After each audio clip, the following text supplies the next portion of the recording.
Now, right after the assassination of Charlie Kirk, what I noticed on social media was massive panic from the left because they don't like the optics.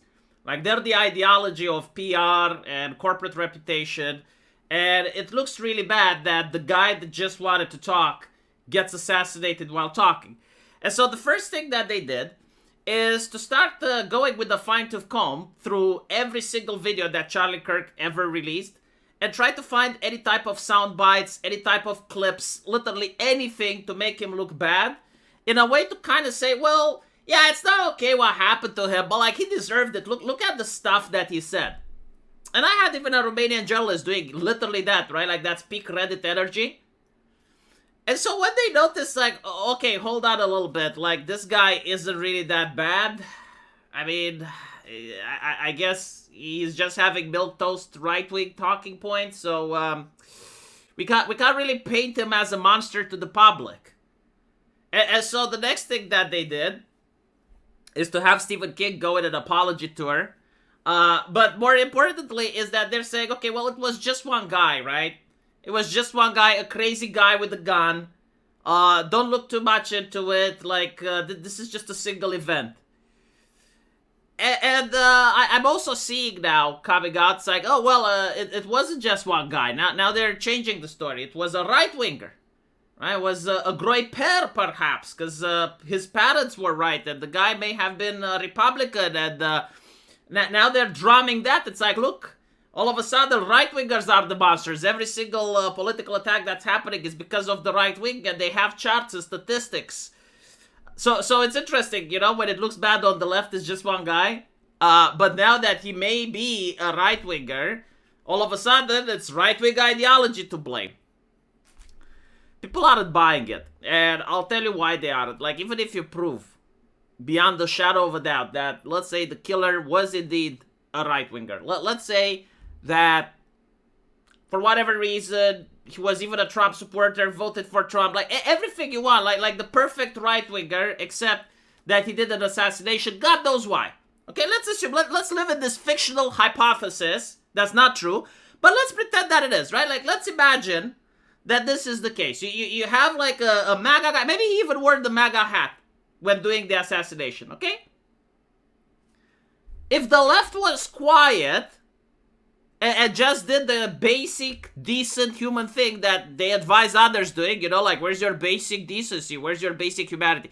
If they did just that, you know, like when Donald Trump heard that that Supreme Judge, like RGB, died, and he was like, wow, what a terrible loss. What a terrible loss. Like, she was a fantastic woman. That judge criticized him all the time, was his political opponent, right? But that's literally what he did. He basically said, oh, she died? That's terrible, right? If leftists would have done this, then yeah, sure, okay, fine. If the killer was a right-winger, then no one could blame them, right? But what they did is that on Reddit, on Blue Sky, in the mainstream media, people with their actual faces, teachers, university professors, journalists, you had influencers, literally everyone, game developers, voice actors, like all these people were not only glorifying and cheering the fact that it happened, but they were asking for more. Like, there were lists of people demanding, Matt Walsh and Candace Owens and other right-wingers follow suit. And everyone saw it. Like, everyone saw the compilations of posts from Blue Sky, there's a massive cancel campaign going on targeting those people. And so even if the shooter was right-wing, like the overwhelming amount of individuals noticed how the left was reacting when they didn't know anything. When they just heard that Charlie Kirk was shot, and they were all applauding and cheering and happy and demanding more of that. And so it wasn't just Charlie Kirk that died that day. It was the moderate right. It's very difficult to go on the internet when you're a moderate and you believe that people can talk it through and that your opinions are still political opinions acceptable to be held. And then you see someone like you getting shot and everyone else on the other side is cheering, glorifying, and demanding more. Yeah, like at the end of the day, it doesn't really matter. Even if it was an industrial accident that would have caused it. Even if it was an act of God or whatever, right? The reaction from the left to that, when they didn't know anything besides the fact that a man got shot for speaking, that was what they knew at the time. And the overblown reaction, and we're not talking about like one or two people, we're talking about like public, proeminent figures cheering it and glorifying it. That kind of seals the deal. There's no coming back from that. And so, what exactly does it mean that the right wing isn't moderate? Well, it means that when right-wing politicians do excesses, you're not going to have people caring anymore. And by the way, like, this was a trend that was already building up. Because just this month, you have the United States airstriking a Venezuelan ship that they claim was carrying drugs. And immediately, the mainstream media is freaking out, and it's like, oh my god, like, that's a war crime, that's not okay. And J.D. Vance comes out and is like, I don't give a shit how you call it. I just don't want drugs to go into America anymore. And guess what his base did, you know? Guess what right-wingers did? I'm telling you, like, if Trump would have done this in 2014, you'd have had right-wingers that would say, no, this is not okay, right? Like, no, they do need due process. And how do you know exactly? Why would we trust you that they were drug dealers? What if they weren't, right? Like, shouldn't they get a trial? Shouldn't we see, right?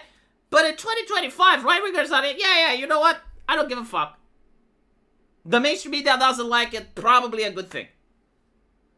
And so this is just going to double down this mentality. You're going to get more right-wingers. Whenever Donald Trump does something, doesn't fucking matter what. People are going to support him. He's not going to go down in polls. He's not going to have any reason to back down. He's just going to do more. Cancel culture. Like, up until now, yeah, right-wingers started doing a little bit of cancel culture during the Bud Light event and with Target. But it was usually like you had to go out of your way to take them off. You don't have to anymore. They're on cancel culture automation mode now. Like, the moment they seem that you look a little bit like a leftist, I guarantee to you, like, people will stop hiring, people will stop going, they will stop buying there. And if you say anything controversial on social media, you will be treated exactly the same as the right wing was being treated in 2018. And it's not fair. Oh, I know morality. A guy got shot. And his entire shtick was that he's a moderate and he just wants to talk. So basically the message, when people were cheering, when people were glorifying that, the message is like, the time for talking is over. We're not interested in debating you. And so from a right-winger perspective, okay, you're not interested in debating us. Why should we buy your products when you're selling stuff? Why should we hire you in our companies when you look for a job? Why should we give you a promotion if we're on top of you? You're not interested in debating. You made that clear. And I don't think, right-wingers are going to do violence. Like, usually right-wingers don't burn down neighborhoods and stuff. It's just not their MO. Unless it's football. And it's in the United Kingdom. They used to do that back then. But, like, usually, no. Like, what right-wingers do is financial boycott, preventing people from getting jobs. You know, the stuff that left used to do. But now they realize, like, we gotta do it. And while it's difficult for a right-winger to live with it, they gotta do it because they view that if they don't, it's going to be done to them.